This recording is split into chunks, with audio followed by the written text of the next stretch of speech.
بڑا افسوس ہوتا ہے ہمارے نوجوان جب یونیورسٹی کی طرف جاتے ہیں، اسکول کی طرف جاتے ہیں، اتنا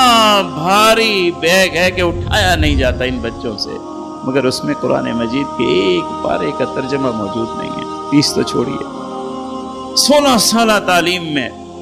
20 سالہ تعلیم میں ایک پارے کا ترجمہ نہیں ہے، ایک پارے کا ترجمہ نہیں، اتنا ترجمہ نہیں ہے کہ کم از کم جو قرآن مجید نماز میں پڑھتے ہیں اس کا ترجمہ تو آ جائے بچوں کو۔ کیا تباہی ہے، کیا تباہی ہے۔ ایک مسلمان کی زندگی ایسی نہیں ہونی چاہیے، اسے تبدیل کیجئے۔ اگر آپ کے تعلیمی ادارے نہیں پڑھاتے تو آپ گھر پہ پڑھ سکتے ہیں، گھر پہ اس کا ماحول بنا سکتے ہیں، سارے خاندان کو جمع کیجئے۔ 1 گھنٹہ آدھا گھنٹہ لگتا ہے کہ اگر 3 آیات کی ترتیب بھی آپ بنا لیں، صرف 3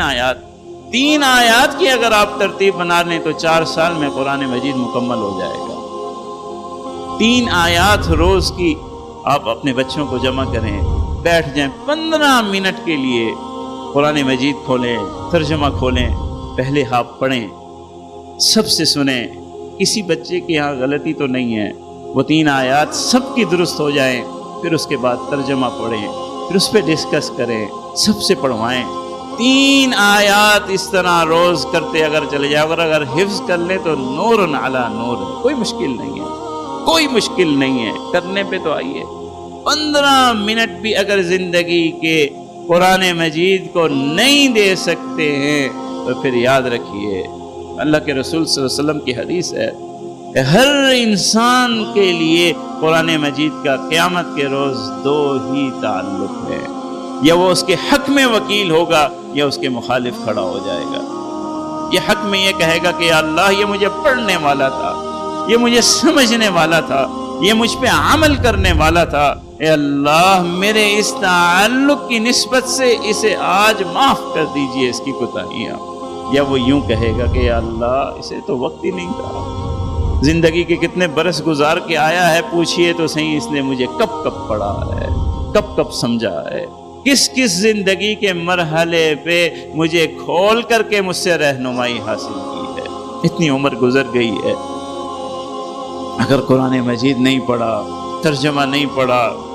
تو یقین جانیے بہت بڑے محروم ہیں، بہت بڑے محروم۔ یہ مت کہیے گا کہ وقت نہیں ہے، کوئی نوجوان بھی نہ کہے کہ وقت نہیں ہے، کوئی بوڑھا بھی نہ کہے کہ وقت نہیں ہے، تاجر بھی نہ کہے کہ وقت نہیں ہے، دکاندار بھی کہے کہ وقت نہیں ہے، یہ نہ کہے۔ جن چیزوں سے آپ کو لگاؤ ہوتا ہے،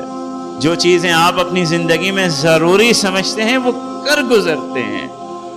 قرآن مجید ایسی کتاب ہے اللہ کی، اگر زندگی میں اسے اپنے آگے رکھو گے، سامنے آگے رکھو گے، سامنے پڑھو گے، اسے سمجھو گے، اس کو دیکھ کر کے اس پہ عمل کرو گے تو وہ رہنمائی کرتے ہوئے تمہیں جنت کی طرف لے جائے گی، وہ رہنمائی کرتے ہوئے تمہیں اللہ کی رضا کی طرف لے جائے گی، وہ رہنمائی کرتے ہوئے تمہیں بلندیوں کی طرف لے جائے گی، اور اتنی بلندیوں کی طرف لے جائے گی کہ تم اس کا تصور نہیں کر سکتے، تصور نہیں کر سکتے۔